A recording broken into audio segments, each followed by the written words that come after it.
Mereka pun segera mendekatlah ke arah bangkai kapal dan masuk ke dalamnya. Tapi pada saat penyelidikan dan peliputan itu tengah berlangsung, hai, wassalamualaikum warahmatullahi wabarakatuh. Terima kasih sudah klik video ini. Seharian ini kalian udah kemana aja, Wak? Mungkin ada yang berkegiatan di rumah atau mungkin ada juga yang dari tadi pagi udah kesana kemari nih dengan berbagai mode transportasi. Nah, di video malam ini, Wak, aku akan menceritakan satu kisah histori atau sejarah yang berkaitan dengan salah satu mode transportasi, yaitu kapal. Kalau misalnya minggu lalu kemarin itu aku sudah bercerita tentang tragedi tenggelamnya kapal Estonia di negara Estonia, which is itu adalah pecahan dari Uni Soviet. Malam ini aku akan bercerita tentang tragedi serupa, tapi lokasi kejadian itu di negara kita sendiri, Wak, yaitu di Indonesia. Ternyata nih, Wak, ya, di tahun 2007 lalu di Indonesia ini juga pernah terjadi kecelakaan kapal hingga menelan puluhan korban jiwa. Tragedi ini menimpa sebuah kapal feri Levina pada saat berlayar malam hari di tengah laut lepas, Wak. Jadi bisa dibayangkan suasana pada saat itu tentu gelap dan juga dingin kali, ya kan. Nah, kondisi ini membuat proses evakuasinya juga jadi terhambat, Wak. Ditambah lagi data penumpang yang tidak dicatat dengan baik membuat petugas pun kesulitan dalam mengidentifikasi para korban. Nah, penasaran gimana kisah selengkapnya? Jadi tanpa berlama-lama kita langsung masuk aja ke ceritanya, ya. Check it out.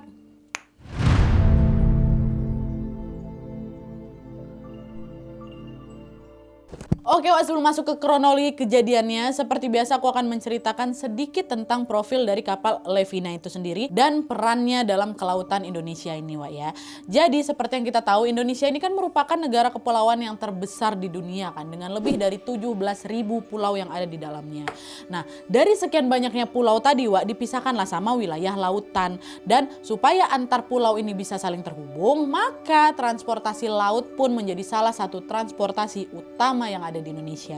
Nah, alat transportasi laut yang paling sering digunakan adalah kapal tentunya. Kapal ini juga banyak jenisnya, Wak. Ada kapal feri atau kapal penumpang, ada kapal kargo, kapal tanker, kapal tongkang, kapal perang, kapal keruk, dan lain-lain sebagainya. Nah, untuk bisa berlayar, Wak, semua kapal tadi harus memiliki dokumen penting, yaitu surat persetujuan berlayar atau yang sering disingkat dengan nama SPB. Jadi SPB ini macam SIM gitulah. Nah, dokumen ini dikeluarkan oleh pejabat pemerintah yang disebut Syah Bandar. Dan FYI, Wak, Syah Bandar ini ditunjuk langsung oleh Menteri Perhubungan. Nah, mereka bertugas untuk menjalankan dan juga mengawasi pelaksanaan peraturan perundang-undangan yang berkaitan dengan keselamatan dan juga keamanan pelayaran. Itu tugasnya Syah Bandar. Nah, kapal yang mau mendapatkan SPB dari Syah Bandar ini harus terlebih dahulu diperiksa keadaannya, Wak, dan harus juga dinyatakan berstatus laik laut. Aku bukan typo nih, memang laik laut. Laik laut itu apa, Nadia? Jadi laik laut ini adalah istilah yang digunakan untuk menyebut kapal yang sudah memenuhi standar keamanan dan layak untuk berlayar. Nah, syarat laik laut ini banyak kali, Wak, mulai dari adanya alat-alat keamanan, jumlah penumpang tidak boleh melebihi kapasitas, mesin kapalnya harus baik, harus oke, kondisi fisik kapalnya harus prima, instalasi listriknya nggak ada yang konslet, dan lain-lain. Jadi aturannya kayak gitu, Wak, ya. Setiap kapal harus dinyatakan laik laut dulu dan barulah Syah Bandar bisa mengeluarkan SPB tadi atau syarat persetujuan berlayar. Nah, tapi meskipun aturan ini itu sudah diberlakukan sejak lama, Wak, nyatanya dulu masih banyak sekali pihak yang tidak patuh. Jadi aturannya nggak dipraktekkan dengan ketat lah gitu, Wak. Dari beberapa sumber yang aku baca nih, disebutkan bahwa ada kapal-kapal yang tetap bisa berlayar, tetap bisa mendapatkan surat persetujuan berlayar meskipun statusnya tidak laik laut. Nah, salah satunya inilah dia nih, kapal Levina ini, kapal yang bakal aku ceritakan sama kalian malam ini. Nah, jadi, Wak, kapal Levina ini adalah kapal feri berbahan dasar baja yang dibuat di tahun 1980 oleh perusahaan asal Jepang yang bernama Fukuoka Shipbuilding. Nah, kalau dilihat dari ukurannya, kapal Levina ini sebenarnya nggak terlalu besar, Wak. Bisa dibilang ya sedang lah. Panjangnya 71,58 meter, lebarnya 13,6, tingginya 4,8 meter, dan berat kotornya 1.791 ton. Nah, pada saat masuk ke Indonesia, kapal Levina ini, Wak, dikelola dan dioperasikan oleh PT Praga Jaya Sentosa Santosa ya. Nah, pada awalnya kapal Levina ini digunakan sebagai kapal motor penyeberangan, Wak. Lalu agar jumlah penumpang yang diangkut ini semakin banyak, kapal ini pun dimodifikasilah menjadi kapal feri jenis Ro-Ro atau roll on dan roll off. Itu apa? Yang kemarin aku bilang, kapal yang memang dirancang untuk menampung kendaraan darat macam mobil, bus, motor, semua bisa masuk beserta semua penumpangnya. Nah, setelah dimodifikasi ini, kapal Levina pun dapat mengangkut penumpang sebanyak 300 orang dan beroperasi di rute Pelabuhan Tanjung Priuk Jakarta menuju ke Pelabuhan Pangkal Balam yang ada di Bangka Belitung. Nah, selama bertahun-tahun sejak kapal Levina ini mulai beroperasi, Wak, ribuan orang sudah merasakan manfaat dengan adanya kapal ini, di mana transportasi antar pulau pun jadi lebih mudah dan juga terjangkau. Tapi meskipun begitu, yang namanya kapal tentunya nggak bisa digunakan selamanya ya kan. Departemen Perhubungan Indonesia menyatakan bahwa batas usia kapal maksimalnya cuma 25 tahun. Kalau lebih dari itu, kapal ini dianggap udah nggak ideal lagi nih untuk berlayar. Nah, berdasarkan aturan ini, harusnya kapal Levina ini udah harus berhenti berlayar pada tahun 2005. Karena kapal tadi dibuat tahun berapa? Tahun 1980. Tapi nyatanya hingga tahun 2007, pada saat kapal itu sudah berusia 27 tahun, kapal Levina ini masih tetap digunakan untuk mengangkut penumpang dan juga berbagai jenis kendaraan darat, Wak. Inilah yang membuat status kelai kelautan tadi, kelai kelautan kapal Levina ini mulai dipertanyakan. Kok kapalnya masih dipakai buat ngangkut penumpang? Emangnya masih layak kah? Udah 27 tahun loh ini usianya. Nah, meski kelayakannya itu sudah mulai diragukan, Wak, kapal Levina tetap beroperasi seperti biasa. Sampai akhirnya di tahun 2007 ini, sebuah tragedi besar pun tiba-tiba terjadi menimpa kapal Levina beserta seluruh penumpang di dalamnya. Ini kita baru masuk ke kronologi kejadian.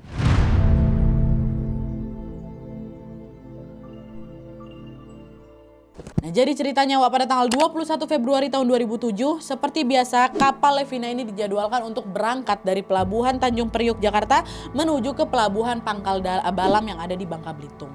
Nah, berdasarkan dokumen yang dirilis oleh Komite Nasional Keselamatan Transportasi atau KNKT, disebutkan pada hari itu ada 17 awak kapal yang bertugas, yaitu 1 orang nahkoda, 3 orang pelaut berlisensi yang disebut mualim, terus ada 1 orang anak buah kapal paling senior, dia setir di bagian geladak, ada 3 masinis, ada 1 mandor, ada 3 juru kemudi, ada 1 kelasi, ada 2 juru minyak, dan ada 1 koki ya. Nah, pada jam 9 pagi, Wak, kapal Levina ini sudah merapat di Pelabuhan Tanjung Priuk Jakarta. Lalu pada jam 7 malamnya, para penumpang dan kendaraan darat yang mau diangkut pun mulailah itu memasuki kapal jam 7 malam ya. Nah, masih berdasarkan sumber yang sama, dokumen yang dirilis sama si KNKT tadi, Wak, rincian penumpang di kapal, rincian penumpang di kapal Levina pada hari itu ada 227 orang penumpang yang terdaftar, 42 supir, 16 kernet truk, 5 pengendara motor, 4 bayi dan juga 5 balita. Kalau di total sama 17 ABK yang sudah kusebutkan sebelumnya tadi, berarti jumlah penumpang kapal Levina mencapai 316 orang ya. Nah, jadi itu tadi rincian dari penumpangnya. Sedangkan rincian dari kendaraan darat yang mereka angkut menggunakan kapal Levina ini meliputi ada 5 unit sepeda motor, 41 truk berukuran sedang, ada 8 mobil pribadi dan ada 1 unit bis ya. Nah, dah lah tuh kan. Singkatnya, pada jam 12 malamnya semua penumpang dan kendaraan pun sudah masuk ini ke dalam kapal, pintu kapal pun ditutup rapat. Lalu pada jam 1 dini hari di tanggal 22 Februari 2007, mesin kapal pun mulai dinyalakan dan pada jam 2 paginya kapal Levina pun mulai melaju meninggalkan Pelabuhan Tanjung Priuk dengan kecepatan 12 knot. Nah, pada saat berangkat ini kondisi cuaca cukup cerah, Wak, dan gelombang laut pun juga tenang. Hal itulah yang membuat para awak kapal beserta seluruh penumpang di dalamnya pun merasa yakin kalau pelayaran mereka akan baik-baik saja. Tapi sayangnya memasuki waktu subuh pada saat kapal ini sudah berlayar sekitar 42 mil dari Pelabuhan Tanjung Priuk itu, kondisi yang semulanya aman terkendali itu, Wak, tiba-tiba berubah total. Di jam 4:20 subuh, 20 pagi nih, Wak, ya, dengan panik seorang petugas kantin datang langsung menghampiri masinis kapal sambil bilang, "Pak, Bapak, ada api, Pak, di ruang geladak kendaraan, ada kebakaran," katanya. Nah, dengar laporan itu, masinis kapal ini pun segera langsung menyampaikan hal itu ke beberapa awak-awak kapal yang lain nih, Wak. Mereka pun langsunglah membawa tabung pemadam kebakaran nih menuju ke bagian geladak yang dibilang kebakaran tadi. Dan sesampainya di sana ternyata memang betul mereka melihat ada 1 titik api yang sudah membesar. Nah, semakin diperhatikan, Wak, ternyata titik api itu berasal dari sebuah truk yang memang terparkir di situ. Dan pada saat mereka berjalan mendekati ke arah titik api itu, Wak, mereka melihat bahwa di dalam truk itu ada seorang sopir. Dia lagi teriak-teriak juga minta tolong. Pak, tolong Pak, bawain tabung pemadam Pak. Kebakarannya ada di sini, apinya ada di sini, kata mereka. Dah lah tuh kan, pada saat itu pun tabung pemadam kebakaran ini disemprotkanlah ke sumber api. Tapi usaha tuh nggak membuahkan hasil, Wak. Yang ada apinya malah makin besar lagi dan malah ngerambatlah ke kendaraan-kendaraan yang ada di sana. Para awak kapal pun lalu mencoba memadamkan api-api itu dengan menggunakan pompa air tuh dari ruangan mesin. Tapi sayangnya hasilnya juga nihil, Wak. Kepulan asap hitam pun mulai membumbung tinggi lah itu sehingga memenuhi seisi ruangan geladak. Dalam waktu singkat, Wak, ruangan itu pun langsung jadi gelap gulita. Terus sekitar jam 5 subuhnya, Wak, informasi tentang terjadinya kebakaran di ruang geladak kendaraan ini mulai tersebarlah ke kalangan para awak-awak kapal yang lain. Lalu pada saat laporan ini sampai di telinga sang nahkoda kapal, nahkoda ini pun segera langsung memerintahkan timnya untuk menyalakan alarm bahaya atau alarm kebakaran. Nyalain alarm, kata dia. Nah, setelah alarm itu berbunyi, tindakan selanjutnya yang mereka lakukan adalah mematikan beberapa mesin kapal. Mereka hanya menyisakan satu unit generator sebagai sumber daya agar lampu-lampu penerangan di dalam kapal itu tetap nyala tuh. Nah, di titik ini para penumpang yang sudah mendengar suara alarm kebakaran itu langsung bangunlah dari tidur mereka semua kan, Wak. Mereka langsung berambulan keluar untuk bisa menyelamatkan diri. Tapi karena pada saat itu semua orang ini dibanjiri oleh perasaan panik yang luar biasa, kekacauan itu pun mulai terjadilah di mana-mana, Wak. Mereka lari ke sana kemari, mereka saling tabrak, mereka saling senggol, saling berebut untuk bisa lari paling depan dan lain-lain. Oh, pokoknya chaos sekali lah suasana di situ pasti ya kan.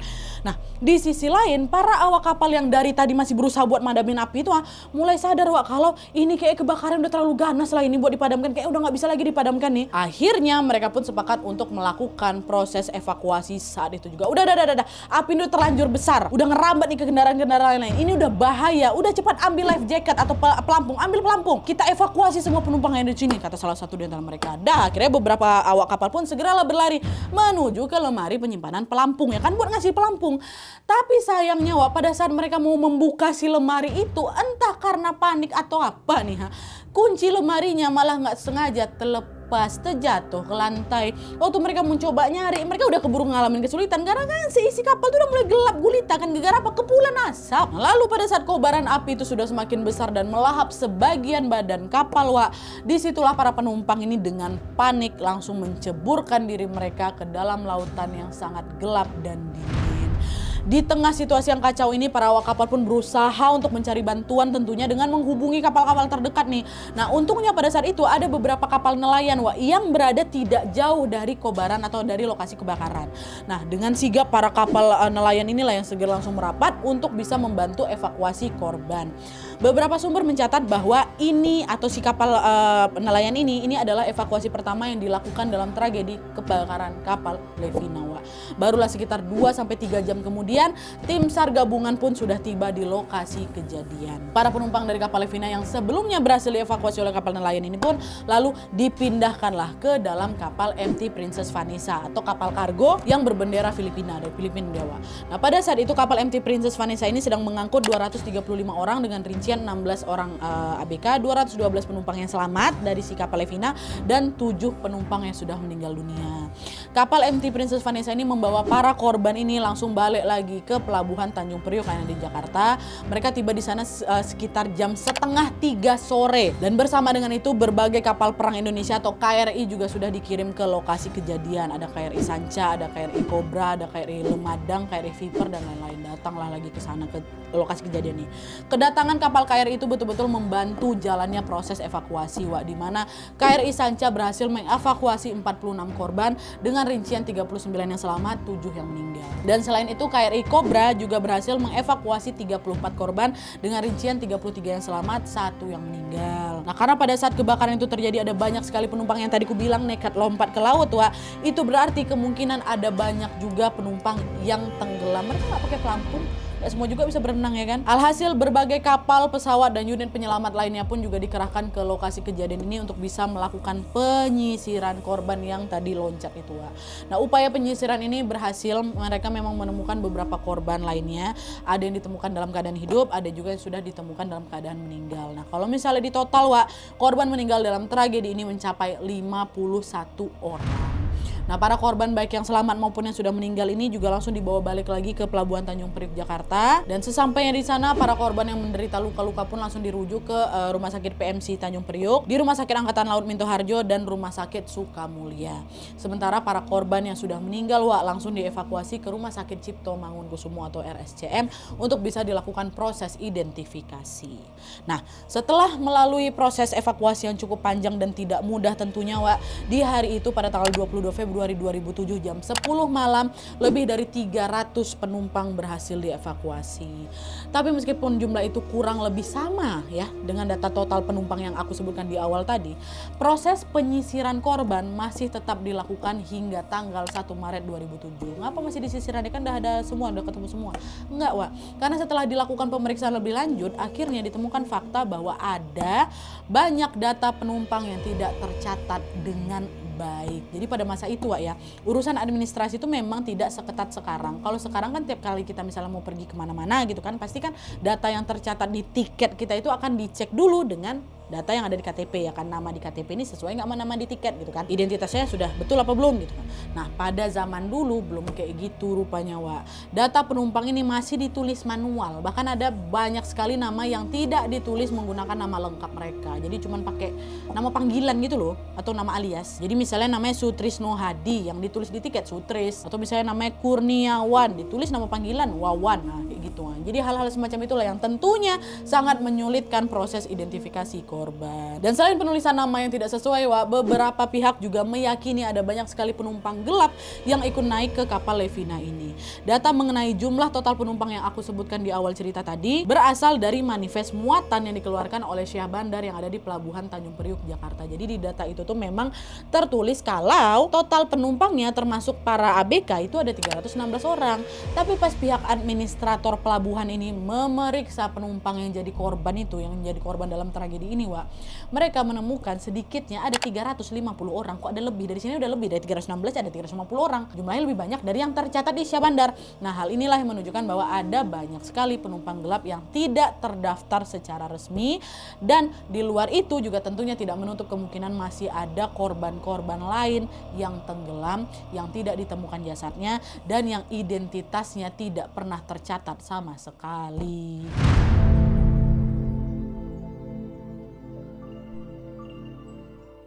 Nah, kabar tentang terbakarnya kapal Levina dengan segera pun langsung menjadi berita utama di berbagai media kala itu. Banyak sekali jurnalis dan juga tim pers datanglah ini ke pelabuhan untuk bisa melakukan peliputan ya kan. Nah, selain untuk bisa mengupdate informasi terkini para korban, para jurnalis ini juga berusaha mengorek informasi sebanyak mungkin untuk bisa menjawab satu pertanyaan krusial. Pertanyaan yang aku yakin kalian juga pasti penasaran, yaitu apa yang sebenarnya menyebabkan kebakaran di kapal Levina tadi kan. Kenapa kok bisa kebakaran? Nah, pada awalnya pihak berwajib juga belum bisa memastikan apa yang sebenarnya menyebabkan kapal itu bisa terbakar. Dan untuk mendapatkan jawaban itu, proses penyelidikan pun dilakukan dengan cara memeriksa langsung bagaimana kondisi kapal Levina yang sudah hangus ini, yang udah hangus terbakar itu kan. Tapi karena pada saat itu tuh bangkai kapal Levina ini masih berada di tengah-tengah laut, pihak berwajib pun sepakat untuk ditarik dulu bangkai kapalnya ke pelabuhan yang terdekat, yang lebih dekat dari si lokasi kejadian. Nah, awalnya pihak berwajib ini sempat bingung, tunggu loh, bangkai kapalnya mau ditarik kemana nih? Kalau misalnya mau dibawa balik ke Tanjung Priok, ini bisa ganggu arus pelayaran yang di sana nih. Kita cari aja lah lokasi lain yang lebih sepi supaya proses penyelidikan juga berjalan lebih kondusif, kata mereka. Nah, awalnya sempat ada saran untuk mengevakuasi si bangkai kapal ini ke Kepulauan Seribu. Tapi karena satu dan lain hal, akhirnya disepakatilah bahwa bangkai kapal Levina ini akan ditarik atau diangkut menuju arah perairan Muara Gembong yang ada di Bekasi, Jawa Barat. Nah, proses penarikan itu pun dilakukan di tanggal 24 Februari tahun 2007 sekitar jam 1 malam atau jam 1 pagi. Bangkai kapal ini ditarik sama kapal Jayakarta 3 dengan menggunakan tali tambang. Proses penarikan itu dikawal oleh dua kapal perang Indonesia, yaitu tadi si KRI Cobra sama KRI Pulo. Nah, mereka pun melaju lah dengan kecepatan antara 4 sampai 5 knot. Which is ini adalah kecepatan maksimal yang bisa mereka kerahkan untuk narik bangkai kapal. 4 sampai 5 aja ditariklah ke si Bekasi itu. Nah, proses evakuasi ini tentunya bukan hal yang mudah, Tim penyelamat pun mengalami beberapa hambatan, mulai dari cuaca buruk sampai arus gelombang yang membuat bangkai kapal Levina ini miring ke sana, miring ke sini, bergeser ke sana, bergeser ke sini. Tapi meskipun kesulitan, di hari yang sama untungnya di tanggal 24 Februari 2007 itu sekitar jam 6 sore, bangkai kapal Levina pun akhirnya tiba di perairan Muara Gembong dan ditaruh di situ. Nah, keesokan harinya setelah bangkai kapal sampai di Muara Gembong itu tepatnya di tanggal 25 Februari 2007, pihak berwajib pun segera melakukan penyelidikan. Nah, pada saat itu ada banyak sekali pihak yang datang ke lokasi. Ada tim penyidik dari Pusat Laboratorium Forensik atau Puslapfor, ya kan, ada Mabes Polri, ada tim KNKT atau Komite Nasional Keselamatan Transportasi, dan juga ada beberapa wartawan. Ada yang dari SCTV, LaTV, RCTI, Antv, Indosiar, dan El Sinta bahkan. Nah, mereka yang sudah aku sebutkan tadi, diizinkan untuk ikut masuk ke dalam bangkai kapal Levina. Mereka semua diizinkan masuk ke dalam. Nah, dengan begitu para wartawan ini pun dapat melakukan peliputan dari jarak dekat, ya kan. Nah, sebelum masuk ke bangkai kapal, mereka di briefing dulu nih mengenai prosedur keselamatan, informasi terkait lokasi mana saja yang boleh diliput dan mana yang enggak, serta pembagian baju pelampung. Udah semua wartawan yang dibolehin kayak gitu dikasih bekal kayak gitu, ya kan. Nah, adalah tuh setelah semuanya dirasa siap, mereka pun segera mendekatlah ke arah bangkai kapal dan masuk ke dalamnya. Tapi pada saat penyelidikan dan peliputan itu tengah berlangsung, sebuah insiden mengenaskan kembali terjadi lagi. Sekitar jam 1:30 siang, bangkai kapal Levina tiba-tiba miring dan dalam waktu yang singkat bangkai kapal tuh tenggelam. Tenggelam beserta seluruh tim yang ada di dalamnya. Astagfirullah, dalam insiden ini alhamdulillahnya memang ada beberapa orang yang berhasil menyelamatkan diri, tapi sebagian yang lain ada juga yang tenggelam, hilang karena mereka masih di dalam kapal. Lalu setelah dilakukan proses pencarian, sebanyak 2 anggota Puslapfor Mabes Polri, ada 1 kameramen LaTV dan ada 1 kameramen SCTV yang dinyatakan meninggal dunia dari tenggelamnya kapal ini. Berita tentang tenggelamnya bangkai kapal Levina pun serta beberapa kru yang meninggal di dalamnya tentunya lagi-lagi menjadi pukulan berat bagi bangsa kita. Tapi meskipun begitu, pihak berwajib tetap menyatakan bahwa proses penyelidikan akan tetap dilanjutkan. Mereka masih harus mencari tahu tentang apa penyebab sebenarnya yang membuat si kapal Levina ini terbakar. Tapi di sini aku tidak menemukan informasi tentang bagaimana detail dari proses penyelidikan itu, tapi yang jelas hasil akhirnya disimpulkan bahwa kapal Levina ini terbakar karena ada truk yang mengangkut bahan kimia berbahaya serta material lain yang mudah terbakar ke atas kapal. Material itu berupa ada tabung gas LPG, kompor gas, drum minyak, serta kemasan kaleng yang berisi cat dan juga thinner. Dan konon inilah penyebabnya, Jadi informasi ini yang kemudian santer diberitakan di berbagai tayangan TV dan juga artikel berita pada masa itu. Gegara angkutan atau muatan dari truk itu yang bisa memacu kebakaran gitu. Oke, jadi itu tadi cerita tentang tenggelamnya kapal Levina. Insiden ini memberikan banyak sekali catatan penting untuk pelayaran kapal selanjutnya, Tentunya kita tidak boleh mengulangi kesalahan yang sama lagi, ya kan. Jadi di pelayaran berikutnya, pencatatan identitas penumpang harus lebih detail. Nggak boleh ada penumpang gelap, muatan yang masuk di dalam kapal ini juga harus dicek lagi. Nggak boleh ada zat kimianya, Dan tentunya proses penyelidikan juga harus dilakukan dengan cara yang aman. Aku nggak tahu apa pertimbangan tim penyidik pada saat itu kok bisa membolehkan wartawan ini ikut masuk ke dalam bangkai kapal. Aku sebagai orang awam aja menganggap itu udah bahaya kali loh. Harusnya kan nggak boleh, guys. Itu kan bisa dibilang TKP, ya kan. Pun nggak tahu juga kondisi kapal yang udah kebakar ini bisa kapan aja tenggelam. Ini kenapa dibolehin gitu ya? Tapi kita doakan saja semoga setelah ini semuanya bisa jauh lebih berhati-hati lagi dan semoga kalian semua selalu berada dalam lindungan Allah Subhanahu wa taala. Dan tentunya juga jangan lupa kita kirim juga doa kepada para korban yang sudah berpulang dalam tragedi ini. Semoga mereka semua mendapatkan tempat terbaik di sisi Allah Subhanahu wa taala. Amin ya rabbal alamin. Oke, jadi sekian dulu videonya. Terima kasih banyak yang sudah menonton. Kalau kalian suka video ini, klik like-nya. Jangan lupa komen di bawah untuk ide dan saran-saran untuk selanjutnya. Jangan lupa nyalain notifikasinya supaya kalian tahu kalau aku upload video baru. And as always, jangan lupa untuk klik tombol subscribe supaya kalian sama-sama tahu informasi menarik dan menegangkan dari channel aku. See you next video, bye.